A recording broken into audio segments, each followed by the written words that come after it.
Alors merci beaucoup Romain pour cette présentation à la fois problématisée et contextualisée de ce qui va constituer notre objet d'étude, présentation qui n'hésite pas à faire état des avancées, l'idée de Frontex comme laboratoire d'une administration européenne, mais tout en n'hésitant pas également à aborder frontalement les problèmes. Frontalement, donc je crois que mon collègue Nicolas Cadane n'avait pas réussi à placer ce jeu de mots, donc j'en profite pour me glisser dans l'interstice. Donc vrais problèmes qui sont effectivement cette question lancinante du pourquoi, question politique, pourquoi une gestion des frontières qu'il ne faut pas camoufler derrière la question du comment, question plus technique qui va également nous occuper. Alors je profite juste de l'occasion qui m'est faite pour remercier également les organisateurs et organisatrices du colloque de m'avoir confié la présidence de cette demi-journée, même si ce faisant, ils m'ont confié la lourde tâche de veiller à ce que ces interventions se déroulent de manière convenable, notamment dans la gestion du timing. Et donc, je me permets de rappeler à tous les intervenants, ceux qui sont présents d'ores et déjà et ceux qui vont nous rejoindre par la suite, qu'ils ont 20 minutes pour faire leur présentation et je leur serai extrêmement reconnaissante de respecter ce temps de parole pour ne pas m'obliger à adopter des mesures répressives dans le strict respect, bien sûr, de leurs droits fondamentaux. Alors, je ne voudrais pas abuser de ce temps de parole et donc je cède d'emblée le micro à Constance Chevalier-Govers, maître de conférence HDR à l'Université Grenoble-Alpes. Merci beaucoup de me donner la parole. Alors, je vais également remercier Romain de m'avoir suivi dans cette galère et j'espère que l'histoire terminera bien. Alors, l'objet du colloque est de réfléchir donc principalement à la réforme de l'agence Frontex qui résulte donc du règlement de 2016. Mais quelque chose qui est moins discuté, c'est un autre apport du règlement, c'est d'avoir créé une nouvelle instance qui est le Corps européen des gardes-côtes et des gardes-frontières, qui inclut l'agence d'une part et les autorités nationales d'autre part. Cette création révèle l'utilisation comitante de la méthode intergouvernementale et de celle d'intégration. Ainsi, l'on ajoute une couche d'intergouvernemental à une structure en voie d'intégration, comme avait d'ailleurs procédé le traité de Maastricht en superposant une structure intergouvernementale, l'Union, à une structure intégrée, la Communauté européenne. Il s'avère en effet que la construction européenne s'est faite par une alternance de l'utilisation de ces deux méthodes. Le législateur européen a ainsi fait preuve d'une ambiguïté créatrice en faisant du Corps européen des gardes-frontières un modèle hybride. Il convient de se pencher un peu plus précisément d'ailleurs sur le terme utilisé pour nommer cette nouvelle entité, le terme corps. Alors en épluchant les différentes versions linguistiques du règlement, il s'avère que seule la version française retient le terme corps, alors que les autres versions linguistiques utilisent le terme garde européen.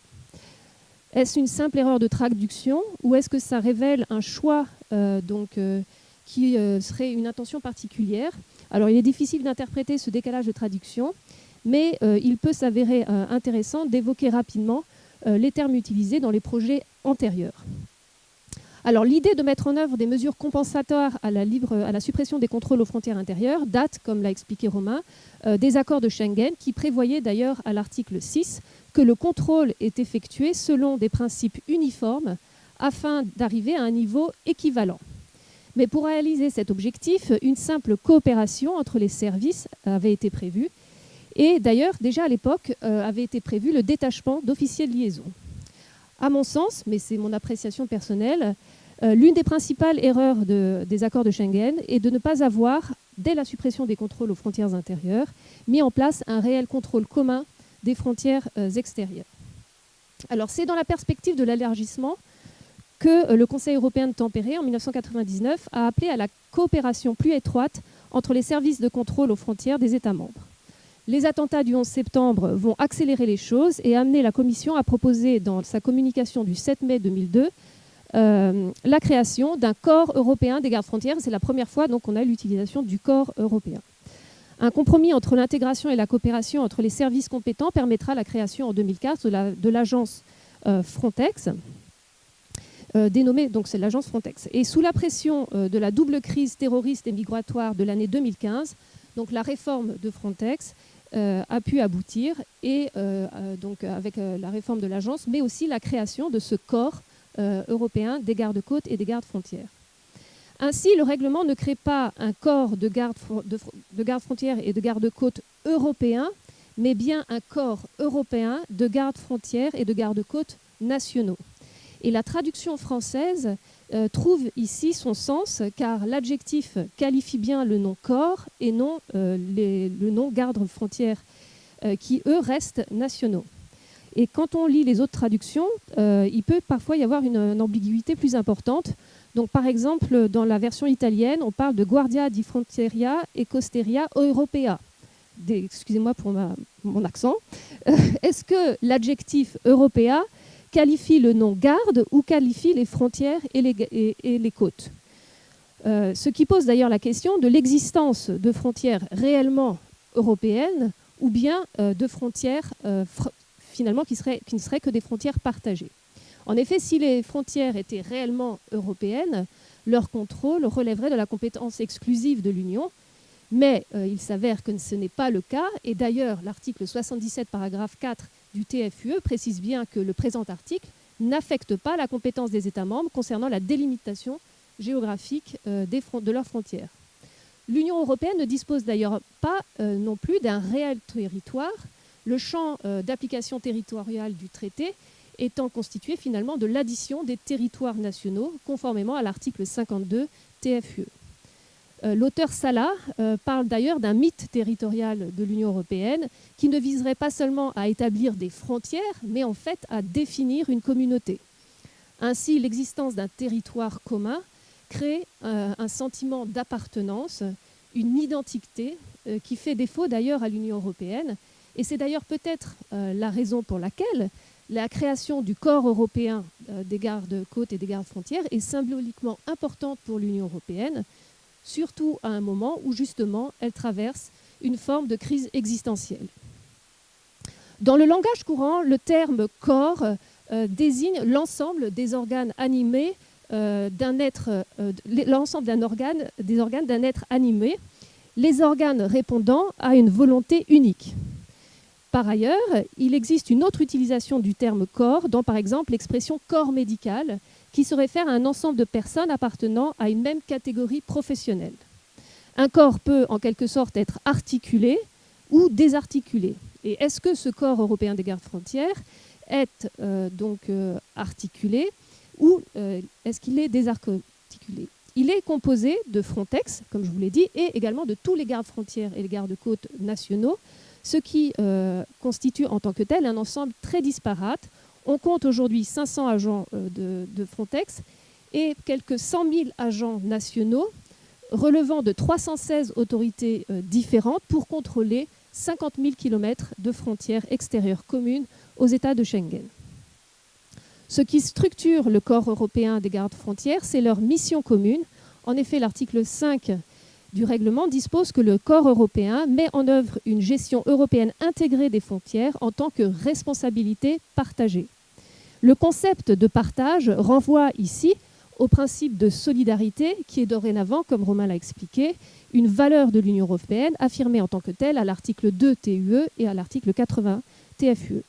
C'est autour de ce concept de responsabilité partagée que seront organisés les propos qui suivent.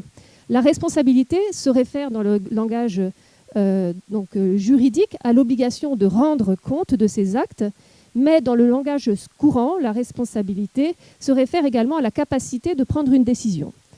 Ainsi, il convient de réfléchir à la nouvelle répartition des compétences que ce principe de responsabilité partagée implique, mais également des attributions, mais également de ce partage de l'obligation de rendre compte. Donc on verra dans un premier temps la répartition des attributions entre l'agence et les autorités nationales, qui révèle un corps qui semble s'articuler, ou en tout cas qui est en cours d'articulation, alors que l'engagement des responsabilités reste encore très désarticulé. Le contrôle des frontières fait partie effectivement des compétences partagées entre l'Union européenne et les États membres, et le corps européen, en quelque sorte, personnifie ce partage de compétences. Le règlement rappelle clairement d'ailleurs le principe de subsidiarité qui a une signification particulière dans ce domaine puisque l'article 5 qui affirme le principe de la responsabilité partagée insiste aussi sur le fait que les États membres restent responsables en premier ressort de la gestion de leurs tronçons de frontières extérieures. La gestion européenne intégrée des frontières est définie à l'article 4 du règlement. Si ce concept n'est pas nouveau, c'est la première fois que son contenu est clairement défini sous la forme d'une liste de 11 éléments dans le règlement. La mise en œuvre de cette gestion intégrée des frontières passe dans un premier temps par une définition commune de la stratégie et elle sera mise en œuvre à partir d'activités opérationnelles. Donc je vais d'abord voir la définition commune de la stratégie pour la gestion européenne intégrée des frontières. Donc cette définition est un élément indispensable à l'élaboration d'une réelle gestion intégrée. Et ce concept est apparu avec le traité de Lisbonne, mais il est resté pendant longtemps une simple affirmation politique. C'est en effet une innovation du règlement de prévoir les modalités d'adoption de cette stratégie. L'article 3 précise en effet que c'est l'agence qui définit la stratégie opérationnelle pour la gestion intégrée des frontières et que les autorités nationales établissent leur stratégie nationale qui doivent être conformes à la stratégie opérationnelle. Cela instaure un élément de hiérarchisation dans la mesure où la stratégie opérationnelle doit être mise en œuvre par les États membres. Il y a néanmoins une lacune dans le règlement puisque le règlement se réfère à l'adoption de la stratégie opérationnelle par Frontex mais ne détermine pas explicitement qui définit la stratégie politique. Donc le Parlement européen avait demandé d'ailleurs à ce que soit insérée dans le règlement une disposition qui prévoirait que cette stratégie politique est définie par les institutions, mais cette disposition a été supprimée lors des différentes navettes. Et cette lacune est une potentielle d'ailleurs violation de la théorie Meroni, selon laquelle il n'est pas possible de déléguer aux agences des compétences d'exécution impliquant des choix politiques. D'ailleurs, la Commission, dans le troisième rapport d'avancement, identifie les 3 étapes de la définition. La stratégie politique qui doit être définie par les institutions, la stratégie technique et opérationnelle qui doit être définie par l'agence et les stratégies nationales qui doivent la mettre en œuvre. Il s'avère donc qu'il y a une certaine articulation de cette stratégie et que cette articulation se retrouve aussi dans les pouvoirs opérationnels de l'agence et des États membres. Frontex aide en effet les États membres à assumer leurs responsabilités en offrant une solidarité opérationnelle. En échange, les États sont tenus par une obligation de coopération loyale qui est affirmée à l'article 9. Mais comment créer une gestion intégrée sans intégration organique ? La transmission de l'autorité du centre vers les États membres sans structure fédérale est un problème qui a d'ailleurs déjà été rencontré par l'Union, par exemple pour la création du parquet européen. En ce qui concerne Frontex, l'intégration est moins marquée que celle qui a été trouvée dans le parquet européen, vraisemblablement parce que le sentiment de solidarité est moins poussé qu'à l'égard de la fraude au budget de l'Union, qui est réellement un problème commun aux États. Force est donc de constater que les agents nationaux sont considérés comme des agents européens, de la même manière qu'on a très souvent dit, on dit toujours à nos étudiants que les juges nationaux sont aussi les juges de droit commun de l'application du droit communautaire. Les agents des gardes-frontières ont donc la double casquette nationale et européenne. Les administrations nationales semblent désormais jouer un rôle de l'administration européenne naissante. Des courroies de transmission sont donc mises en place par le règlement, comme le déploiement des officiers de liaison, la création des points de contact nationaux, les hotspots, ou encore le rôle central joué par l'officier de coordination dans les opérations conjointes. Le corps européen des gardes-frontières est également matérialisé donc, par la réserve de réaction rapide et nous verrons que la chaîne de commandement révèle une imbrication des responsabilités. Donc je vais aller vite parce qu'on va rediscuter de tout ça avec la définition d'un plan opérationnel entre l'État et l'agence et donc le rôle central de l'officier de coordination qui peut avoir une certaine autorité, mais l'article 21 a une formulation quand même qui est assez ambiguë et qui révèle en quelque sorte le flou qui révèle en quelque sorte peut-être donc un compromis qui a dû être trouvé sur ce point. Alors néanmoins, il s'avère que Frontex a un pouvoir assez important pour stopper les opérations et d'ailleurs mettre fin au financement si l'État hôte ne respecte pas le plan opérationnel. La création des pouvoirs de substitution à l'article 19 constitue à mon sens une mini-révolution, puisque jusque-là, Frontex ne pouvait intervenir qu'à la demande d'un État membre et ne pouvait jamais se substituer à lui. À travers cette nouvelle attribution, Frontex émerge en tant que police européenne des frontières et conteste en quelque sorte le monopole de l'usage de la force reconnu aux États. Ce pouvoir d'intervention sur le territoire d'un autre État, sans son autorisation, n'a pour l'instant jamais été mis en œuvre dans le cadre même de la coopération policière. En effet, dans les équipes communes d'enquête, il faut toujours l'accord de l'État hôte. Et quand les accords de Prüm prévoyaient donc, ce pouvoir d'intervention propre sans autorisation de l'État hôte, donc il y a eu une difficulté pour intégrer cette disposition de l'accord de Prüm dans l'acquis de l'Union. La reconnaissance d'un pouvoir de substitution utilise d'ailleurs toutes les potentialités du cadre juridique actuel et certains auteurs considèrent même que ce pouvoir va à l'encontre de l'article 72 TFUE, qui est la clause de souveraineté. Néanmoins, la mise en œuvre du pouvoir de substitution, on le verra, est quand même conditionnée par l'intervention préalable du Conseil. Il y a donc une double détente, d'abord la décision du Conseil, puis la mise en œuvre par le directeur exécutif de l'agence. Alors un autre aspect que je n'ai pas le temps de développer ici, c'est également le partage de la responsabilité financière qui est mise en œuvre par le règlement à son article 24, puisque l'agence va venir, prendre en charge une partie des coûts du déploiement des opérations conjointes. Donc force est de constater que le règlement définit de manière généralement claire l'articulation des compétences entre Frontex et les autorités nationales. Le partage de la responsabilité commune, qui est de mettre en place une gestion européenne intégrée des frontières, implique également un partage de l'obligation de rendre compte. Le corps européen est, on va le voir, beaucoup moins intégré, beaucoup moins articulé, je veux dire, en ce qui concerne la mise en œuvre de la responsabilité de l'agence et celle des États membres. La lecture du règlement permet d'identifier une responsabilité respective de l'agence et des États membres, mais ne permet pas d'identifier une responsabilité conjointe ou solidaire. Alors c'est d'abord la responsabilité de principe des États hôtes qui est affirmée. En effet, le règlement pose le principe de la responsabilité de l'État hôte du fait des activités de contrôle des frontières réalisées par le corps européen des gardes frontières. Et ici, ce qui est important, c'est le corps européen des gardes frontières qui est visé. Effectivement, l'article 2 prévoit la responsabilité civile de principe de l'État hôte pour les dommages causés au cours des opérations conjointes ou éventuellement la responsabilité de l'État d'origine.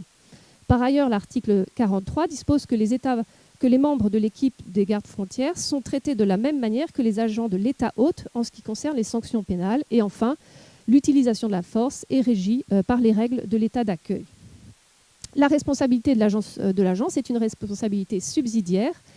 L'article 60 du règlement prévoit la responsabilité contractuelle de l'agence qui est régie par la loi applicable au contrat et la responsabilité extra-contractuelle qui peut être engagée conformément aux principes généraux communs aux droits des États membres. Le problème est bien sûr celui de l'imputabilité d'une faute à l'agence dans le cadre des pouvoirs opérationnels qui lui sont reconnus. Les responsabilités sont très largement imbriquées, comme je l'ai expliqué, ce qui rend délicate la détermination du rôle exact de l'agence. Tout le problème est alors de déterminer si l'agence exerce un contrôle effectif sur les opérations conjointes et si les États membres disposent d'une marge d'appréciation. On peut même se demander si on ne peut pas appliquer donc le projet d'article sur la responsabilité des organisations internationales qui prévoit la responsabilité de l'organisation dans l'hypothèse où celle-ci assiste un État membre dans la commission d'un fait internationalement illicite. Force est néanmoins de constater que ces mécanismes juridictionnels sont difficilement mis en œuvre par les personnes qui sont potentiellement victimes d'une violation des droits fondamentaux par Frontex, et c'est la raison pour laquelle un mécanisme de contrôle des plaintes pour violation des droits fondamentaux par l'agence a été créé sous la forme d'un contrôle administratif. La responsabilité des États membres d'une part et de l'agence d'autre part peut donc être engagés séparément.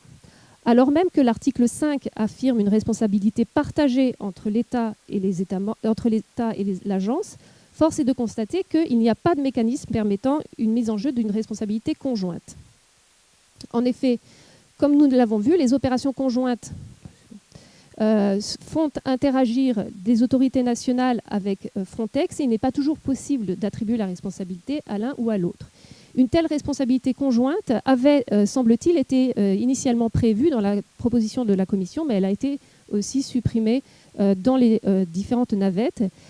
Alors on pourrait quand même appliquer la jurisprudence Kampfmeyer, qui prévoit une responsabilité en cas de cumul de fautes. Et dans ce cas-là, la responsabilité de l'Union est seulement partielle et subsidiaire. Alors l'article 34 impose pourtant une obligation qui s'adresse directement au corps européen des gardes-frontières, qui est celui de la protection des droits fondamentaux dans l'exécution de ses missions.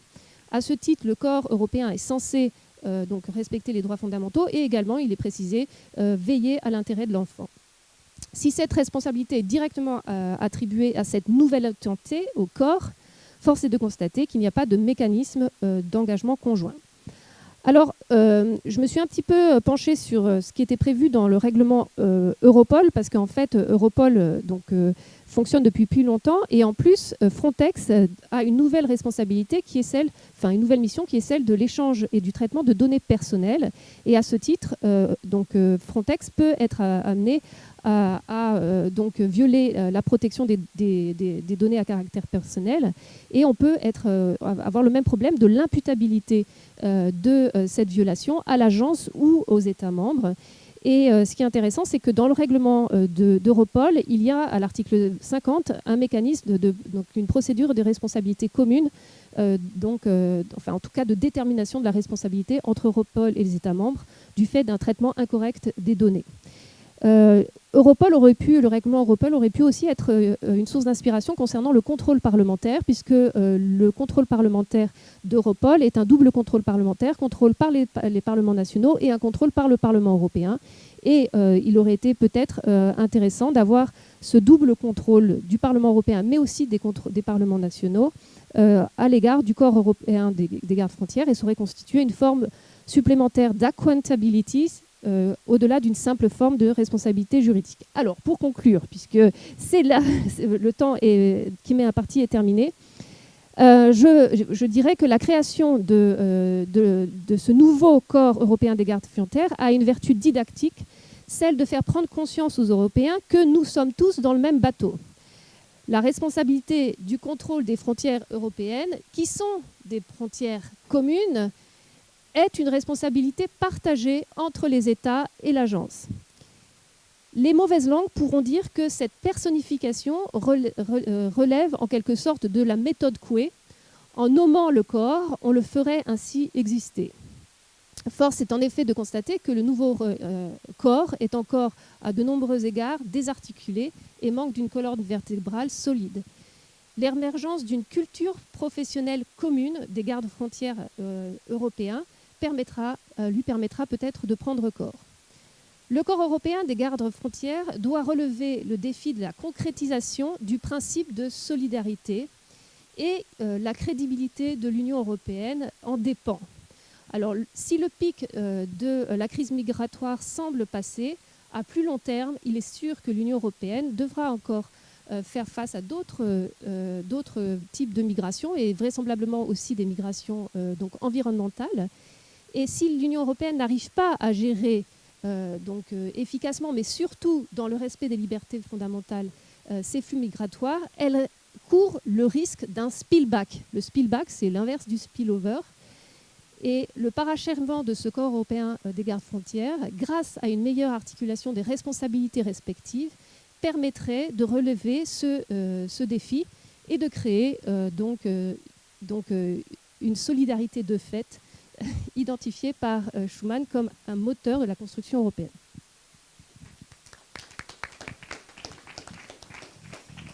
Merci beaucoup Constance pour cette présentation qui anticipe d'ailleurs largement sur ce que je compte dire demain sur l'insuffisance du contrôle parlementaire. Donc du coup, je Je m'en réjouis, comme ça je gagne du temps sur les fameuses 20 minutes. Je cède immédiatement la parole à monsieur Mathieu Chavrier, donc conseiller juridique au service juridique du Conseil, chargé des questions d'immigration, d'asile et de frontières, qui a à ce titre non seulement assisté, mais aussi participé aux discussions intenses qui ont présidé à l'adoption du fameux règlement de 2016, dont il va à présent nous parler. Merci beaucoup. Bonjour à tous. Je suis extrêmement heureux et honoré. Je remercie les organisateurs de m'avoir invité. Oui, ça va là ? De m'avoir invité à faire cette présentation en un jour où la liberté de circulation est un peu restreinte, pour de bonnes raisons certainement, mais où elle est un peu restreinte tant que ce n'est pas la liberté de circulation des idées. C'est le principal. Je vais juste revenir un peu en arrière et vous donner des éléments de contexte peut-être pour aider à comprendre ce contenu du règlement et vous expliquer au sein du Conseil dans un premier temps. Moi, je suis au service juridique du Conseil, donc dans un premier temps, quand une proposition de la Commission est faite, elle est discutée séparément par les deux autorités législatives, Conseil et Parlement, donc au sein d'abord du Conseil et ensuite en négociation ou en discussion interinstitutionnelle, ce qu'on appelle les trilogues, pour vous dire les points principaux de débat, les questions juridiques ou politiques qui ont été soulevées. Je fais une petite présentation PowerPoint peut-être pour aider. Alors le début, je remercie vraiment Constance et Romain, il m'évite de le faire sur le fait que ça soit une idée, qu'elle existait auparavant. C'était une idée française au départ, la création d'un corps de garde-frontières et de garde-côtes dès 2002, qui a subi un certain nombre de vicissitudes et qui évidemment a été complètement accéléré et renouvelé dans le contexte de la crise de 2015. Donc moi je vais commencer vraiment au début. En septembre 2015, dans son discours sur l'état de l'Union, Jean-Claude Juncker, le président de la Commission, devant le Parlement, dit qu'il y a lieu maintenant de créer un corps de garde-frontières et de garde-côtes et que la Commission fera une proposition à cet effet d'ici la fin de l'année. Proposition le 15 décembre et proposition qui est reçue diversement au sein du Parlement. Certains groupes y sont très favorables, comme le groupe le plus important, le PPE. D'autres l'accueillent avec réticence ou en tout cas avec précaution, comme les Verts ou les groupes de gauche. Au Conseil européen, en revanche, et de manière un peu inattendue, parce que c'est aussi une question qui divise, le Conseil européen s'est très bien reçu et le Conseil européen va même accélérer le tempo. Dans des conclusions de décembre 2015, le Conseil européen, au Conseil va entrer en fonction la présidence néerlandaise. Le Conseil européen demande au Conseil et donc à la présidence néerlandaise d'arriver à un accord interne, ce qu'on appelle un mandat de négociation pour commencer les discussions avec le Parlement européen, d'y arriver d'ici 6 mois, donc fin juin. Et en février, 2 mois plus tard, le Conseil européen accélère le tempo et demande cette fois-ci aux deux institutions, au Parlement européen et au Conseil, d'arriver à un accord politique entre elles d'ici le mois de juin. Ce qui est extraordinairement court pour une proposition complexe de plus de 90 articles concernant d'autres agences aussi maritimes ou de conservation de la pêche, évidemment sensibles. Donc c'est une gageure assez incroyable à laquelle est soumise, pour ce qui concerne le Conseil, la présidence néerlandaise. Ça n'est pas un hasard d'ailleurs, c'est un hasard du calendrier que ce soit la présence néerlandaise, mais ça explique aussi que c'est été possible. Les Pays-Bas, c'est un des pays fondateurs de l'Union européenne. Ils ont exercé 15 ou 16 fois la présidence du Conseil. Et c'était une présidence extrêmement affûtée techniquement et politiquement, qui a impulsé un rythme de travail considérable.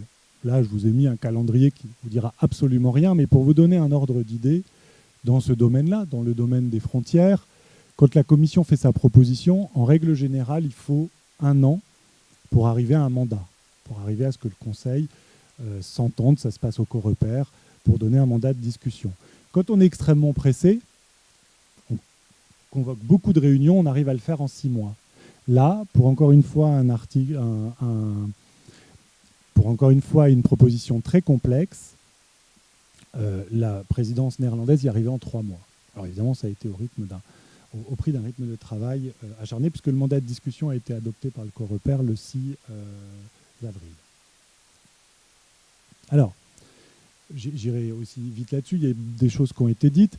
Bien sûr, c'est une étape intermédiaire, on a parlé, il y a eu beaucoup d'articles consacrés à ça, évolution sans révolution, étape intermédiaire dans la gestion intégrée des frontières. Il est évident que Frontex n'a pas remplacé, n'a pas eu vocation à remplacer les autorités nationales, mais il y a eu quand même des éléments nouveaux, importants, et qui étaient de par là même de nature à bousculer un peu certains États membres au sein du Conseil. Le principe d'une responsabilité partagée, que Constance a déjà évoqué, l'obligation pour les États membres et pour Frontex d'un échange d'informations. Élément nouveau, l'évaluation de vulnérabilité, l'idée que l'agence pouvait maintenant mener des évaluations des capacités, de l'aptitude et de la bonne volonté, si je puis dire, des États membres à exercer des fonctions de contrôle, même en cas de forte pression migratoire. Et puis, des dispositions nouvelles sur l'action urgente aux frontières extérieures et des dispositions contraignantes pour les États membres, avec un système par palier pour augmenter la pression sur les États membres lorsqu'il était estimé que ceux-ci ne répondaient pas de manière efficace à leurs obligations de contrôle. Le Conseil, enfin les États membres au sein du Conseil sont assez divisés. Je mets les 26 plus 4 parce que c'est une mesure Schengen, donc comme vous le savez, elle ne concerne ni le Royaume-Uni ni l'Irlande, elle concerne 26 États membres, mais aussi les 4 États associés, la Suisse, le Liechtenstein, la Norvège et l'Islande. Il y a des lignes de clivage politique fortes au sein du Conseil, selon la situation de chacun de ces États membres. Il y a des États qui sont favorables à plus d'intégration du contrôle aux frontières et d'autres au contraire qui sont très attachés traditionnellement à la souveraineté, indépendamment même de l'endroit où ils se trouvent, par exemple les États nordiques, par exemple la France aussi, il faut le dire. Il y a des États, il y a la ligne de clivage très forte entre solidarité et responsabilité. On aura peut-être l'occasion d'en reparler, mais les États de première ligne, en particulier l'Italie et la Grèce, qui se retrouvent dans des situations de contrôle aux frontières extérieures qui sont incomparablement plus compliquées que d'autres, et en particulier ceux qui n'ont pas de frontières extérieures ou des frontières extérieures très limitées. Enfin, si on prend la Belgique, par exemple, et on la compare à la Grèce ou à l'Italie, en Belgique, il y a un grand port, Anvers, et il y a 2 aéroports, un et demi. Pour le reste, il n'y a pas de frontières extérieures. La Grèce a 200 km de côte le long de la Turquie, avec des îles qui sont à 5 km de la frontière turque. De la même manière, l'Italie a presque 8000 km de côte. Donc la situation très différenciée. Et ces États, il faut le dire au départ, vivent ces dispositions obligatoires et contraignantes du règlement, de la proposition de règlement, comme une mise sous surveillance, voire même parfois un mécanisme de sanction déguisé. Donc ils vont immédiatement, à ce moment-là, et ça a été évoqué par Constance, ils vont immédiatement mettre au centre la question de la souveraineté et dire ce règlement va trop loin, il va au-delà de ce que la base juridique permet pour mettre en commun, pour donner plus de pouvoir à l'agence et en quelque sorte fédéraliser, intégrer davantage. Et par ailleurs, cette proposition de règlement empiète ou est en contradiction avec l'article 72 du traité qui prévoit que rien dans le titre JAI, dans le titre de l'ensemble de l'espace de liberté, de sécurité et de justice, ne porte atteinte à la responsabilité qui incombe aux États membres pour le maintien de l'ordre public et la protection de la sécurité intérieure. Alors, il a fallu réfléchir et prendre une position juridique, parce que ça, c'était des questions juridiques, à ce sujet. Et on l'a fait sur 2 axes. La première, c'était de dire que la base juridique sur laquelle est fondé le règlement est une base juridique très large en termes de compétences, qui permet un exercice très large de la compétence. On n'est jamais, dans le principe d'attribution, on n'est jamais obligé d'exercer la compétence. Mais en tout cas, elle existe et elle est large. À la différence, tout à l'heure, Romain citait la crise de l'euro et des dettes souveraines. Là, il a fallu fabriquer des instruments ou des mécanismes en dehors du traité parce qu'on n'avait pas les bases juridiques. C'est pour ça que ça a été par le biais de traités intergouvernementaux. Dans le domaine de l'asile, de l'immigration, des frontières, on a des bases juridiques larges. Le traité de Lisbonne en a fait des politiques communes. Et si vous regardez l'article 77, il permet à l'Union d'adopter toutes mesures nécessaires pour l'établissement progressif d'un système intégré de gestion des frontières. On pourrait quasiment aller, je signale que récemment la Commission l'a fait, alors peut-être presque par provocation, je ne sais pas si vous l'avez vu, mais il y a quelques semaines, elle a publié une communication pour le Conseil, le Conseil européen et le Parlement sur l'avenir de l'Europe au regard des priorités budgétaires. Et elle consacre une page à des options différentes pour la gestion des frontières extérieures. Il y a 3 options, une hypothèse basse, une hypothèse haute et une hypothèse moyenne. Et l'hypothèse haute, ce serait une fédéralisation complète dans une agence des fonctions de garde-frontières qui remplacerait les fonctions de garde-frontières nationaux, donc un système fédéral, alors avec un budget de 150 milliards d'euros sur 7 ans. Enfin, je pense qu'elle n'y croit, je crois qu'elle n'y croit pas un instant, mais c'est pour lancer le débat. Mais tout ça pour vous dire qu'en termes de compétences, et la Cour elle-même, dans plusieurs arrêts, j'en ai cité un, estime que la gestion intégrée des frontières extérieures, c'est un élément fondamental, il ne faut jamais le détacher, de l'espace de liberté, de sécurité et de justice et de la liberté de circulation. C'est-à-dire, dans un espace de liberté de circulation, le contrôle à la frontière extérieure qui est fait par un État membre, il n'est pas fait seulement pour lui, il est fait pour l'ensemble des autres, pour l'ensemble, pour ce bien commun qu'est la liberté de circulation. Ça, c'est ce que dit la Cour dans un arrêt, par exemple, Royaume-Uni contre Conseil. On en vient maintenant à l'article 72. Alors, là, il faut faire une distinction importante entre ce qu'on pourrait appeler une réserve de compétences et une réserve de responsabilité. L'article 72 ne limite pas la compétence de l'Union si celle-ci est exercée. Elle prévoit simplement que lorsque cette compétence est exercée, quelle que soit son intensité, c'est toujours aux États membres qu'il revient en dernier lieu d'exercer les fonctions de police, de maintien de l'ordre public. Mais les fonctions de maintien de l'ordre public et les fonctions de garde-frontière, ce sont des fonctions qui se recoupent que très très partiellement. Donc le fait de, comme le prévoit l'article 19 à présent, de déployer des gardes-frontières, un garde-frontière finlandais ou allemand, par exemple en Grèce, n'empêche pas ce garde-frontière de vérifier que les conditions d'entrée prévues par le Code frontière sont remplies, de consulter les bases de données européennes, éventuellement d'enregistrer des personnes ayant vocation à la protection internationale. Évidemment, si une de ces bases de données fait ressortir qu'une personne est une menace pour l'ordre public ou s'il y a une situation d'émeute spontanée, in fine, c'est aux forces de police grecques qu'il convient d'intervenir. Ça, on ne peut pas s'y substituer. Mais, encore une fois, pour la majeure partie des tâches qui incombent à des gardes-frontières, on peut parfaitement prévoir ça.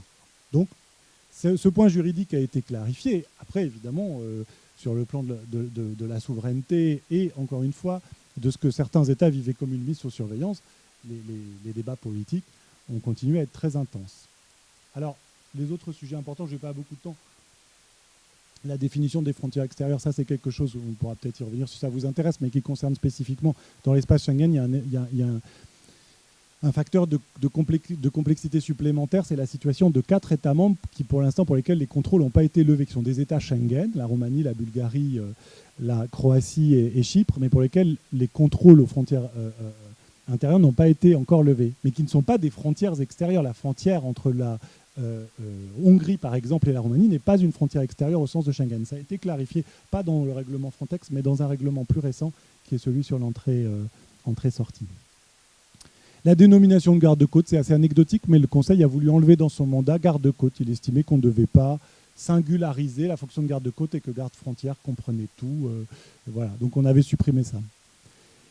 Les mesures contraignantes en cas de situation d'urgence, j'y reviens. Là, il y a eu des changements qui ont été apportés à la proposition de la Commission, 2 changements principaux. Dans cette étape, dans cette montée graduelle, évaluation de vulnérabilité, recommandations, l'État membre ne suit pas les recommandations. Il était donc prévu qu'il puisse y avoir une décision d'exécution de la Commission prévoyant le déploiement de gardes-frontières éventuellement ou d'équipements techniques sur un État membre j'allais dire en l'absence même de sa demande ou de sa volonté. Le Conseil a tenu à ce que cet acte d'exécution soit adopté par le Conseil lui-même. Ce qui juridiquement est possible puisque les compétences d'exécution qui sont prévues à l'article 291 du traité prévoient que c'est normalement la Commission qui les exerce, mais que dans certains cas dûment justifiés, ça peut être le Conseil. Là, il a été estimé que c'était tellement sensible qu'il valait mieux que ce soit le Conseil, et la Commission n'avait fait aucune opposition, elle savait que ce serait le résultat final. Donc là-dessus, il y avait un assez grand consensus. En revanche, le Conseil a été même plus loin que la proposition de la Commission sur cette approche graduelle en prévoyant une étape supplémentaire dans l'hypothèse où même l'État membre ne respecte pas la décision du Conseil, la décision d'exécution du Conseil, en prévoyant la possibilité de déclencher ce qu'on appelle la clause de sauvegarde Schengen, c'est l'article 29 du Code frontière, permettant au Conseil, encore une fois, par biais de recommandations, de recommander à des États de réintroduire les contrôles intérieurs. Ceci étant vécu comme là, cette fois-ci, une forme presque de sanction pour l'État considéré. Les opérations conjointes avec un État tiers voisin, je ne reviens pas, je n'ai pas le temps de revenir dessus. Le règlement Frontex, à son article 54, prévoit qu'en effet, on peut aussi faire des opérations conjointes ou des déploiements dans des États tiers voisins des États membres, et les États membres ont été très attachés à ce qu'il y ait un principe de consentement de leur part, de ces États voisins, toujours au plan opérationnel, en ayant peur que sinon ça puisse donner lieu à des disputes entre voisins.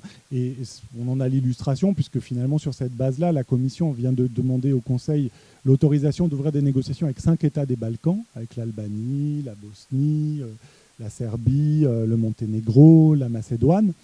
Et pour l'instant, les négociations piétinent, pas sur le bien fondé d'opérations conjointes. Tout le monde est d'accord. À la fois les États européens et les États des Balkans sont d'accord. Mais pour des questions de nom, par exemple la Macédoine avec la Grèce, ou pour des questions territoriales, j'ai appris à cette occasion-là, je l'ignorais, que la Croatie a des différends territoriaux avec tous ses voisins, avec la Bosnie, avec le Monténégro, avec la Serbie. Donc ça ne rend pas simple les négociations.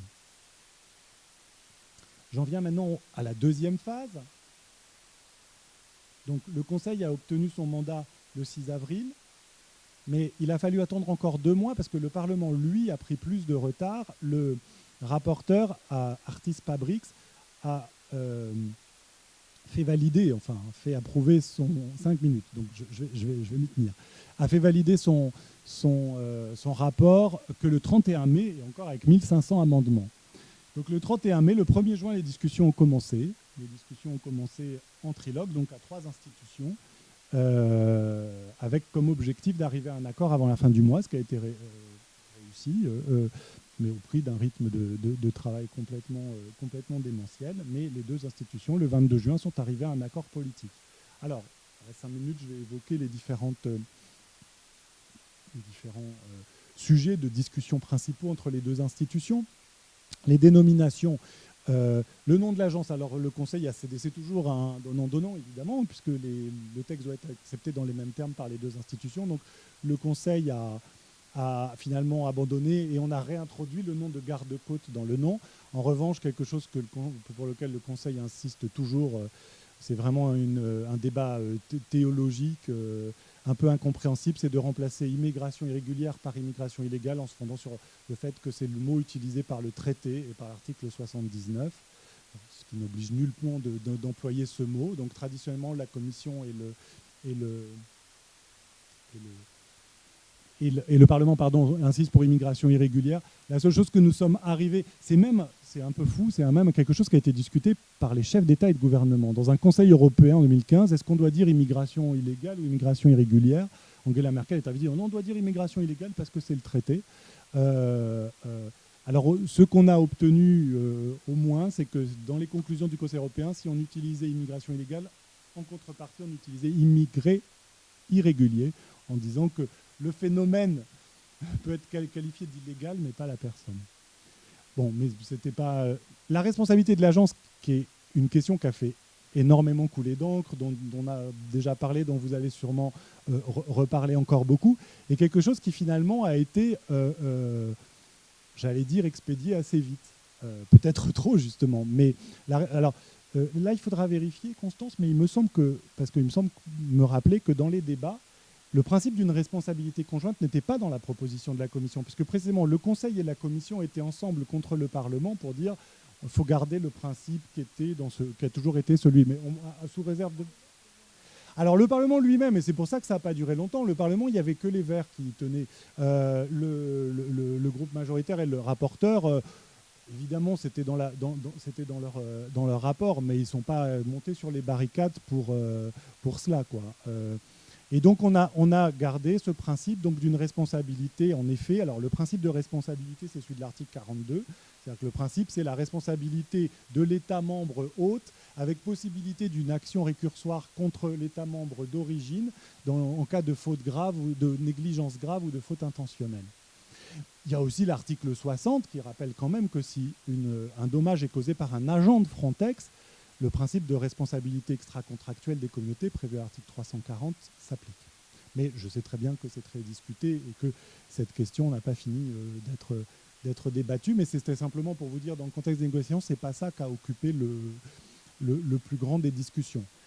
Les mesures contraignantes en situation d'urgence non plus, finalement. Le Conseil... le Parlement a accepté le principe que ce soit le Conseil qui décide par acte d'exécution et a accepté aussi l'article 218, l'article de le déclenchement de la clause de sauvegarde Schengen.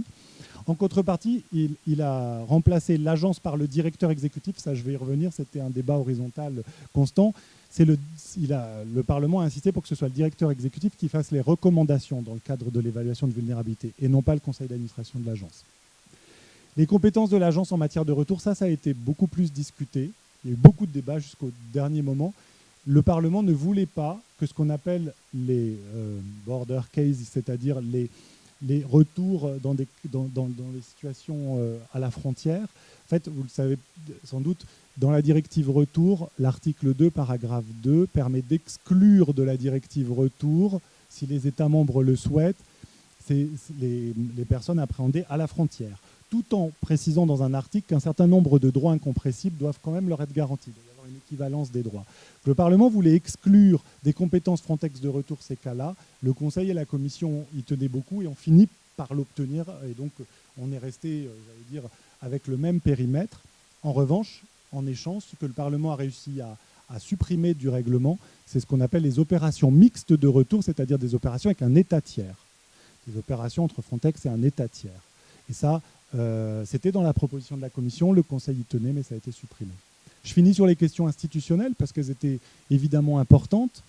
D'une manière générale, comme je le disais, le Parlement voulait beaucoup plus d'intervention du directeur exécutif, parce que parallèlement, il voulait aussi que ce directeur exécutif émane de lui, et beaucoup moins du conseil d'administration, qui était vu comme l'émanation des États membres, puisque le conseil d'administration est composé d'un représentant de chaque État membre et de 2 représentants de la Commission.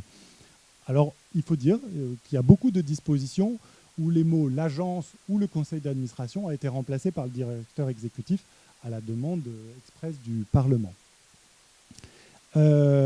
Autre question institutionnelle, bon, le Parlement, ça c'est traditionnel, chaque fois qu'il y a une discussion sur une agence, voulait faire partie du conseil d'administration comme observateur, mais le conseil a refusé, c'est assez classique. En revanche, sur la procédure de désignation, oui, une chose importante aussi, qu'elle est évidemment dans plus d'indépendance de l'agence au regard des États membres. Il y avait une disposition dans la proposition de la Commission sur ce qu'on appelle le conseil de supervision. C'était une sorte j'allais dire, d'organe concentré, composé du directeur exécutif et de 4 membres du conseil d'administration et de 2 membres de la Commission, pour pouvoir donner, en fait, sans doute au directeur exécutif plus d'indépendance que simplement devoir répondre en permanence devant le conseil d'administration. Mais cette disposition a été supprimée. J'ai presque fini. Voilà, c'est fini.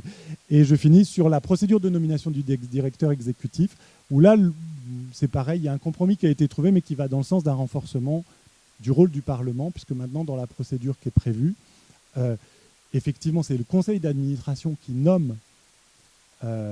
Donc, pour aller très vite, il y a une liste qui est de 3 noms qui est dressée par la Commission. Avant d'être soumises au conseil d'administration, ils sont soumis au Parlement, qui peut les entendre et émettre un avis. Et le conseil d'administration choisit finalement ce directeur exécutif, mais si sa décision s'éloigne de l'avis du Parlement, il doit le justifier. Voilà. Je suis désolé, j'ai un peu excédé mon temps, mais il y avait beaucoup de choses à dire. Merci beaucoup.